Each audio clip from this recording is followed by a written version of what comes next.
जय हिंद दोस्तों भारत लगातार पांचवी पीढ़ी के फाइटर जेट से पिछड़ता जा रहा है और दुनिया अब छठी पीढ़ी की तरफ बढ़ रही है। पर जैसे कि आप सबको मालूम है कि चाइना, कोरिया, तुर्की और जापान जैसे देश 5th जनरेशन के फाइटर जेट रेस में बढ़त बना चुके हैं, लेकिन भारत का एडवांस मीडियम कॉम्बैट एयरक्राफ्ट यानी कि AMCA प्रोग्राम अभी सही तरीके से शुरू भी नहीं हुआ है और साथ ही साथ दुनिया अब छठी पीढ़ी के फाइटर जेट्स की तरफ बढ़ रही है और ये भारतीय वायुसेना के लिए किसी जोखिम से कम नहीं है, यानी कि ये एक जोखिम की चेतावनी हो सकती है। दरअसल फ्रांस, ब्रिटेन, अमेरिका और यहाँ तक कि तुर्की जैसे देशों के द्वारा छठी पीढ़ी के प्रोग्राम की घोषणा की जा चुकी है और भारत अभी तक निष्क्रिय बना हुआ है। वहीं डिफेंस एक्सपर्ट्स का भी मानना है कि भारतीय वायुसेना के वेट एंड सी यानी कि प्रतीक्षा करें और देखें का जो दृष्टिकोण है वो कहीं ना कहीं हमारे लिए घातक बन सकता है, क्योंकि भारत अभी नेक्स्ट जनरेशन की टेक्नोलॉजी और क्षमताओं को बनाने के लिए दूसरों पर निर्भर है। इंतजार करो और देखो कि ये स्थिति भारत को फिर से मुश्किल में डाल सकती है, जबकि पड़ोसी देश पाकिस्तान को पांचवी पीढ़ी के FC-31 फाइटर जेट्स मिल जाएंगे 2028 तक और ये एक बहुत बड़ा खतरा हमारे लिए माना जा सकता है। लेकिन दोस्तों भारतीय वायुसेना को इससे कोई टेंशन नहीं है और AMCA प्रोग्राम अपनी इनिशियल ऑपरेशन कैपेबिलिटी के साथ आगे बढ़ रहा है, जो कि 2035 से पहले नहीं आएगा। ये वो समय होगा जब कई देश अपने छठी पीढ़ी के फाइटर जेट्स को मैदान में उतार चुके होंगे और हमारा AMCA उनसे 7 से 8 साल पीछे रहेगा। भारत को अभी AMCA प्रोग्राम में इंजन को विकसित करने की बाधाओं का सामना करना पड़ रहा है। डिफेंस एक्सपर्ट्स ये कहते हैं कि नई पीढ़ी के इंजन को बड़े पैमाने पर उत्पादन में प्रवेश करने में ही करीबन 12 से 15 साल लगेंगे, जिससे देरी और बढ़ जाएगी और परियोजना की जो व्यवहारिता है वो खतरे में पड़ जाएगी।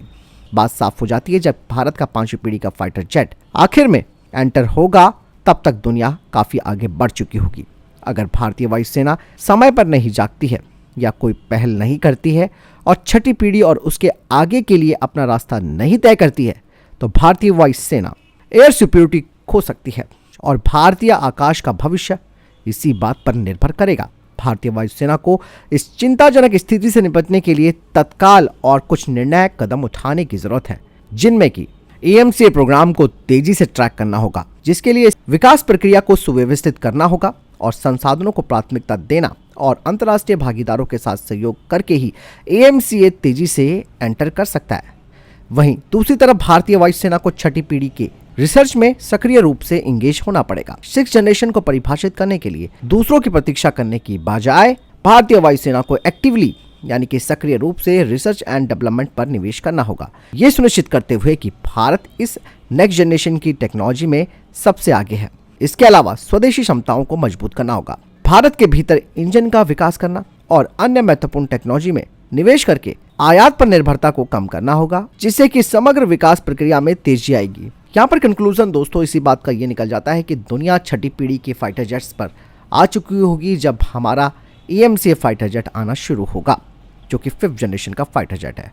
कहा यह भी जाता है कि ये हमारा 5.5 जनरेशन का एयरक्राफ्ट हो सकता है, लेकिन दोस्तों 6th जनरेशन फाइटर जेट जब तक आएंगे तब तक कुछ टेक्नोलॉजी पुरानी ज़रूर हो जाएगी। ऐसे में बात साफ है कि हम लोग जो वेट एंड वॉच करने की जो हमारी स्थिति है या जो हमारी सोच है वो खतरे में हमें डाल सकती है।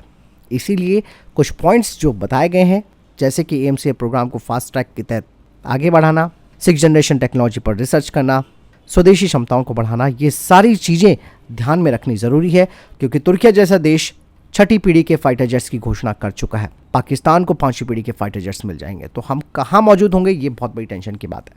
फिलहाल आपको क्या लगता है इस बारे में मुझे कमेंट सेक्शन में लिखकर जरूर बताइएगा। वीडियो को लाइक और शेयर जरूर कीजिएगा। जय हिंद, वंदे मातरम।